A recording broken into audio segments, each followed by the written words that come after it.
Al principi estava desorientat. No entenia què em passava i no em trobava bé.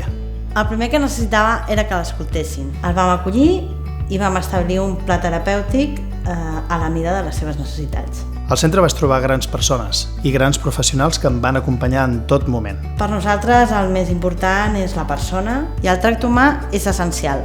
A cada somriure que rebia em trobava millor. Em vaig sentir escoltat, que se'm tenia en compte. Allò no ets un número i saps que sempre estàs en bones mans. Tots ja portem, cadascú des de la seva professió i treballant en equip. Gràcies a ells he pogut reprendre la meva vida, tornar a la normalitat. Diuen que la felicitat s'amaga darrere de les petites coses, i és veritat. Tornar a la normalitat, estar amb la família, tornar a la feina, veure els amics, tornar a ser jo mateix. Aquest és el sentit de tot plegat. Ajudar-los i acompanyar-los en la seva malaltia perquè millorin la seva salut. Amb la seva ajuda recuperar la confiança. I tot i que sé que m'he de seguir cuidant, també sé que ells estaran allà si ho necessito.